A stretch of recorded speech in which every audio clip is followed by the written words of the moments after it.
कहानी की शुरुआत में हम एक लड़की को देखते हैं जिसका नाम नीडी होता है और वो एक पागल खाने में कैद होती है। तभी उसके पास उस पागल खाने की नर्स आती है और उससे खाने के लिए पूछती है, पर तभी नीडी उस नर्स के पिछवाड़े में एक जोर से लात मारती है और उसे दूर फेंक देती है। उसी समय वहाँ पर 2 सिक्योरिटी गार्ड आते हैं और नीडी को उठाकर एक सेल में बंद कर देते हैं। इससे नीडी को बहुत बुरा लगता है और नीडी हम व्यूवर्स को बताती है कि मैं भी कभी नॉर्मल हुआ करती थी। इसके बाद कहानी फ्लैशबैक में जाती है और हम एक टाउन का बोर्ड देखते हैं जिसका नाम होता है डेविल्स कैटल। दरअसल इस टाउन का नाम एक झरने की वजह से पड़ा था जिसका पानी एक गड्ढे में जाता था और उस गड्ढे का पानी कहाँ पर जाता था ये किसी को नहीं पता। अब यहाँ पर बहुत सारे साइंटिस्ट उस गड्ढे में अलग अलग चीजें डालकर ये पता लगाने की कोशिश करते थे कि वो सारी चीजें कहाँ पर जाती हैं, पर कोई भी इस बारे में पता नहीं लगा पाता। अगले सीन में हम जेनिफर नाम की एक लड़की को देखते हैं जो कि कॉलेज की हेड चीयर लीडर होती है। जेनिफर अपने कॉलेज की सबसे सुंदर और कॉन्फिडेंट लड़की थी।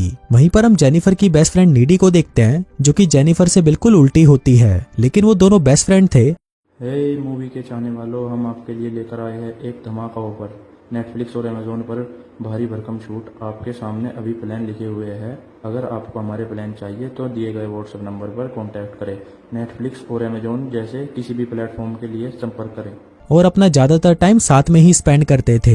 नीडी का एक बॉयफ्रेंड भी था जिसका नाम चिप होता है, लेकिन नीडी अपने बॉयफ्रेंड से ज्यादा अपना टाइम जेनिफर के साथ स्पेंड किया करती थी। फिर एक रात जब नीडी और चिप साथ में एंजॉय कर रहे थे तभी वहाँ पर अचानक कबाब में हड्डी जेनिफर आ जाती है। फिर जेनिफर नीडी से नाइट पार्टी के लिए क्लब में चलने के लिए पूछती है और नीडी भी उसको हाँ बोल देती है, लेकिन ये सब चिप को बिल्कुल भी अच्छा नहीं लगता। कुछ देर बाद वो दोनों क्लब आ जाती है और क्लब में जेनिफर अपने बहुत सारे दोस्तों से मिलती है। फिर जेनिफर की मुलाकात यहाँ पर निकोलाई नाम के एक लड़के से होती है जो कि उस क्लब में एक बैंड चलाता था। जेनिफर निकोलाई से बात करती है और उसे ड्रिंक के लिए पूछती है। निकोलाई भी उसे ड्रिंक के लिए हाँ बोल देता है, लेकिन फिर जैसे ही जेनिफर ड्रिंक लेने के लिए बाहर जाती है तभी पीछे से निकोलाई अपने दोस्तों से जेनिफर का फायदा उठाने के बारे में बात करने लगता है। अब निकोलाई की ये सारी बातें नीडी सुन लेती है और वो जेनिफर के पास आकर कहती है कि निकोलाई एक अच्छा लड़का नहीं है, लेकिन जेनिफर उसकी बातों पर बिल्कुल भी ध्यान नहीं देती और वो उसका परफॉर्मेंस देखने के लिए चली जाती है। अब उनकी परफॉर्मेंस शुरू होने के कुछ ही देर बाद क्लब में आग लग जाती है और चारों तरफ भगदड़ मच जाती है। सभी लोग वहाँ से बाहर निकलने के लिए भाग रहे होते हैं और इस भागा दौड़ी में बहुत सारे लोग कुचले भी जाते हैं। फिर नीडी जेनिफर को अपने साथ वॉशरूम में ले जाती है और वो दोनों वॉशरूम की खिड़की खोलकर वहाँ से बाहर निकल जाते हैं। बाहर निकलते ही नीडी देखती है कि क्लब पूरी तरह जल चुका है और उसके अंदर लोग मर रहे हैं और जोर जोर से चिल्ला रहे हैं। तभी वहाँ पर निकोलाई आता है और जेनिफर को अपने साथ चलने के लिए बोलता है। नीडी जेनिफर को जाने से मना करने लगती है, पर जेनिफर निकोलाई के साथ जाने के लिए हाँ बोल देती है, जिसके बाद वो निकोलाई की वैन में बैठकर वहाँ से चली जाती है। लेकिन अब नीडी को जेनिफर की चिंता होने लगी थी, इसलिए वो अपने बॉयफ्रेंड चिप को फोन लगाती है और उसे सारी बातें बता देती है। यहाँ पर नीडी बहुत घबराई हुई थी कि जेनिफर के साथ कुछ हो ना जाए।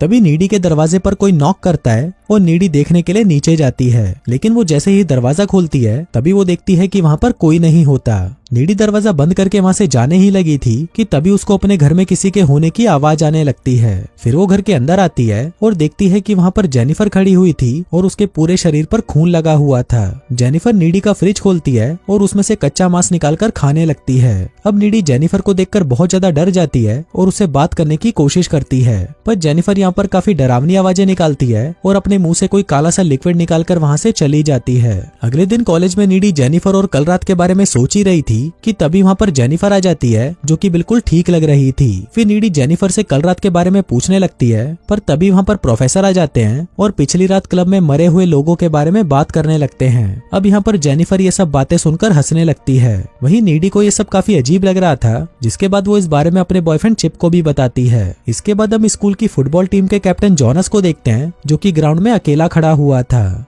जोनस अपने मरे हुए दोस्तों के बारे में सोचकर बहुत दुखी होता है, पर तभी जेनिफर उसके पास आती है और उसका हाथ पकड़कर उसे जंगल में ले जाती है। यहाँ पर ये दोनों एक दूसरे को किस करने लगते हैं, लेकिन तभी वहाँ पर जंगल के सारे जानवर आ जाते हैं और उन दोनों को देखने लगते हैं। अब ये सब देखकर जोनस को काफी अजीब लग रहा था, लेकिन तभी वो देखता है कि जेनिफर का मुंह किसी जानवर की तरह खुलकर बड़ा हो जाता है और वो जोनस को मार डालती है। वहीं जोनस की चीख सुनकर प्रोफेसर वहाँ पर आते हैं और जोनस को देखकर डर जाते हैं। इसके बाद वो पुलिस को इन्फॉर्म करते हैं और पुलिस खूनी का पता लगाने में लग जाती है। दूसरी तरफ नीडी और जेनिफर फोन पर बात कर रहे थे, जहाँ पर नीडी जेनिफर से कहती है कि मैं टाउन में हो रही इन सब घटनाओं से बहुत ज्यादा परेशान हो चुकी हूँ। लेकिन वहीं जेनिफर को इन सब बातों से कोई फर्क नहीं पड़ता और वो बातें करते हुए एक लाइटर से अपनी जीप को जलाने लगती है, लेकिन उसकी जीप कुछ ही सेकंड में वापस नॉर्मल हो जाती है। और यहाँ पर हम लोग देखते हैं कि जेनिफर के साथ कुछ तो अजीब हो रहा है। अगले दिन कॉलेज में कॉलिन नाम का एक लड़का जेनिफर के पास आता है और उसको अपने साथ डेट पर चलने के लिए पूछता है। जेनिफर भी उसे हाँ बोल देती है और उसे आज रात को अपने घर पर बुलाती है। फिर रात को कॉलिन जब उसके घर पहुंचता है तो वो देखता है कि उसकी बिल्डिंग पूरी तरह सुनसान है और वहाँ पर बहुत अंधेरा है। तभी जेनिफर वहाँ पर आती है और कॉलिन के पास आकर उसे किस करने लगती है। कॉलिन नोटिस करता है कि जेनिफर की आंखों का कलर चेंज हो रहा है और ये देखकर कॉलिन डर जाता है और वहाँ से जाने की कोशिश करने लगता है, लेकिन उसी वक्त जेनिफर उस पर हमला कर देती है और उसका मांस खाने लगती है। वहीं दूसरी तरफ हम नीडी को देखते हैं जो कि अपने बॉयफ्रेंड के साथ इंटीमेट हो रही थी, पर तभी उसे वहाँ पर जेनिफर दिखाई देने लगती है, जिसको देखकर नीडी काफी डर जाती है और वहाँ से चली जाती है। नीडी कार ड्राइव करके घर जा रही होती है, तभी उसे रास्ते में जेनिफर दिखाई देती है जो उसकी कार के ऊपर जंप करती है।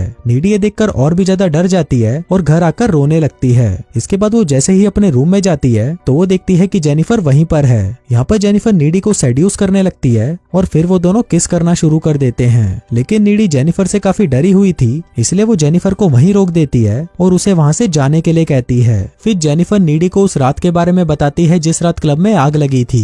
यहाँ पर हमें पता चलता है कि उस रात निकोलाई जेनिफर को उस झरने के पास लेकर गया था और यहाँ पर निकोलाई और उसका बैंड सक्सेस पाने और फेमस होने के लिए शैतान को जेनिफर की बलि देने वाले थे। फिर वहाँ पर निकोलाई जेनिफर से पूछता है कि क्या तुम वर्जिन हो। अब जेनिफर काफी डरी हुई थी, इसलिए वो झूठ बोल देती है कि हाँ मैं वर्जिन हूँ। जिसके बाद निकोलाई जेनिफर के पेट में चाकू मारकर उसे मार डालता है, लेकिन जेनिफर के वर्जिन ना होने की वजह से वो वापस जिंदा हो जाती है। यहाँ पर निकोलाई ने तो अपना रिचुअल कंप्लीट कर लिया था और उसे लग रहा था कि उसका बैंड काफी फेमस हो जाएगा, लेकिन इस प्रोसेस में सिर्फ एक ही कमी थी और वो था जेनिफर का वर्जिन ना होना, जिस वजह से जेनिफर वापस जिंदा हो जाती है और उसमें इवल पावर्स आ जाती हैं। हम देखते हैं कि जब शुरुआत में जेनिफर नीडी के घर पर कच्चा मांस खाने आई थी तो असलियत में वो वहाँ पर नीडी को मारकर उसे खाने आई थी, पर क्योंकि नीडी जेनिफर की बेस्ट फ्रेंड थी इसलिए वो उसे नहीं मारती।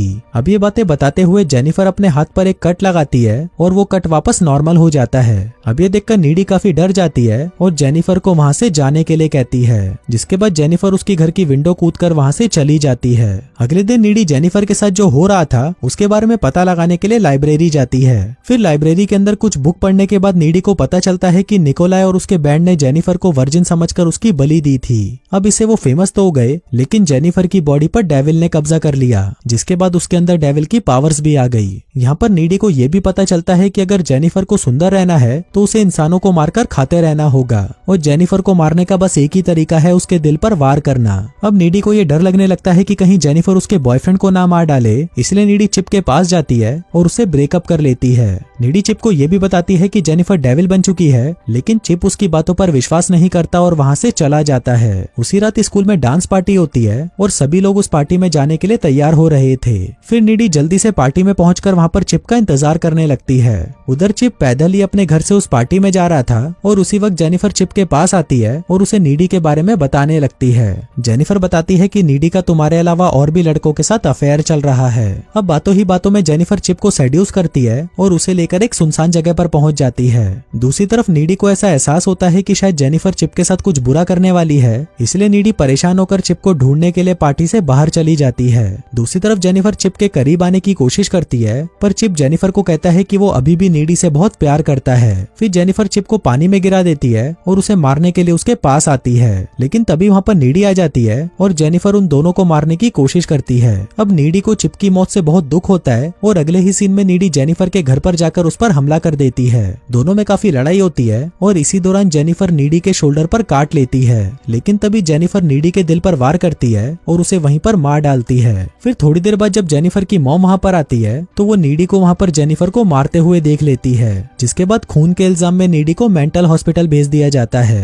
अब कहानी वापस प्रेजेंट में आती है और यहाँ पर हम देखते हैं कि लड़ाई के दौरान जब जेनिफर ने नीडी को काटा था तो नीडी के अंदर जेनिफर की सारी शैतानी शक्तियां आ गई थीं। इसके बाद हम देखते हैं कि नीडी वो जेल तोड़कर बाहर आती है और उस झरने पर जाती है जहाँ पर जेनिफर की बलि दी गई थी। फिर फिल्म के एंड में हम देखते हैं कि निकोलाई और उसका पूरा बैंड काफी फेमस हो गया था, लेकिन कुछ ही दिनों बाद उसके बैंड के सभी लोग मारे गए। फिर सीसीटीवी फुटेज से हम लोगों को पता चलता है कि नीडी ने ही जेनिफर का बदला लेने के लिए उन लोगों को मार डाला। और दोस्तों इसी के साथ ही ये कहानी यहीं खत्म हो जाती है।